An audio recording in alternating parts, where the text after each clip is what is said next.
21 साल की कोमल अपनी बीए की पढ़ाई खत्म करके दिल्ली से प्रयागराज लौट रही थी। उसी साल उसने अपने माता पिता को एक भयानक कार एक्सीडेंट में खो दिया था। अब उसके जीवन में बस उसके चाचा ही बचे थे। जब दोपहर के 4 बजे कोमल की ट्रेन प्रयागराज स्टेशन पर रुकी तो गर्मी में तपती जमीन के बीच अजीब सी ठंडी हवा चल रही थी। उसके चाचा स्टेशन पर उसका इंतजार कर रहे थे। उन्होंने उसे देखा, मुस्कुराए, बिना कुछ बोले उसका सिर सहलाया और फिर चुपचाप उसका बैग उठाकर गाड़ी की तरफ चल दिए। गाड़ी में बैठकर कोमल खिड़की से बाहर देखती रही। वह सोच रही थी कि गांव तो वही है, लेकिन सब कुछ अलग क्यों लग रहा है। गलियां सुनसान थी, बच्चे नहीं खेल रहे थे, महिलाएं नहीं दिख रही थी। जब उसने अपने चाचा से इसका कारण पूछा तो उन्होंने बस बात बदल दी। चाचा एक पुरानी खानदानी कोठी में रहते थे जो गांव से बाहर पीपल के पेड़ों से गिरी हुई थी। कोठी बहुत ही वो पुरानी थी। उसमें घुसते ही कोमल को बचपन की यादें ताज़ा हो गई। उसी रात थकी हुई कोमल जल्दी सो गई। रात के लगभग 2 बजे उसकी नींद खुली। कमरे में एक सिरन सी थी। जैसे ही वह चादर उठाने लगी उसे बाहर से आवाज आई, कोमल, ओ कोमल। वह आवाज उसकी माँ की थी। कोमल चौंकी, दरवाजे के पास गई, लेकिन बाहर कोई नहीं था। उसने सोचा शायद वह सपना था और वापस सो गई। अगले कुछ दिन सामान्य थे, लेकिन हर रात उसे उम्मीद रहती थी कि वह आवाज फिर से सुनाई दे, चाहे सपना ही क्यों न हो।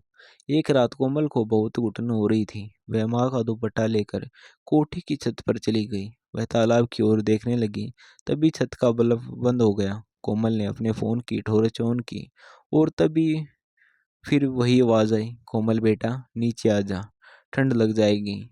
इस बार आवाज़ बहुत पास थी। एक ठंडी हवा चली और दुपट्टा उड़कर कोमल के कंधे से गिर गया, जैसे किसी ने जोर से खींचा हो। मेरे पास आ जा, कब से बुला रही हूँ। वो फुसफुसाती आवाज़ अब कान के पास थी। कोमल पीछे पलटी।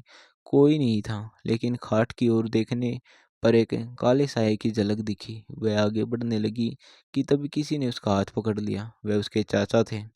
अगर वो एक कदम और बढ़ती तो छत से नीचे गिर जाती। चाचा ने उसे तुरंत कमरे में ले जाकर सारी बातें पूछी। तब कोमल ने सब बताया तो चाचा गंभीर हो गए। उन्होंने बताया कि गांव में कुछ गड़बड़ है। चाचा ने बताया कि गांव के कई लोग रहस्यमय तरीके से गायब हो रहे हैं।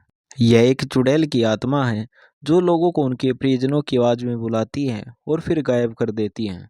चाचा ने कोमल को चेतावनी दी, कोई भी आवाज सुनो, चाहे माँ की ही क्यों न हो, कभी उसके पीछे मत जाना। एक दोपहर कोमल बिना बताए तालाब की ओर चली गई। वहाँ कुछ औरतें कपड़े धो रही थी। कोमल तालाब की दूसरी ओर जाकर बैठ गई और गाने सुनने लगी। पीपल के पेड़ की छाँव में कब नींद लग गई पता ही नहीं चला। अचानक आवाज आई, कोमल चल बेटा घर चल। वह चौंक कर उठी, देखा वहाँ कोई नहीं था, लेकिन तालाब के पास एक औरत कपड़े धो रही थी। पास जाकर देखा, वह बार बार वही दुपट्टा धो रही थी जो कोमल छत पर लेकर गई थी। औरत का चेहरा घूंघट में था, लेकिन जमीन पर उसकी परछाई नहीं थी। तभी पीछे से आवाज आई, आ गई मेरी कोमल। वह औरत घूंघट उठाती हटाती है। वह कोमल की माँ जैसी दिखती है। कोमल उसके गले लग जाती है और तब उसका रूप बदल जाता है। आंखें लाल, बाल बिखरे हुए और चेहरा काला। वो एक चुड़ैल थी। कोमल जोर से चिल्लाई और तभी उसके चाचा वहां पहुंचे, लेकिन तब तक देर हो चुकी थी। उन्हें वहां कुछ नहीं मिला, सिर्फ वही दुपट्टा और कोमल का फोन। रात को जब वे वापस तालाब आए तो जंगल की तरफ से एक आवाज आई, चाचा आप आ गए। दोस्तों, अगर आपको ये कहानी अच्छी लगी हो तो हमारे वीडियो को लाइक करें और ऐसी हॉरर स्टोरी के लिए हमारे चैनल को सब्सक्राइब ज़रूर करें। मिलते हैं एक और हॉरर स्टोरी में।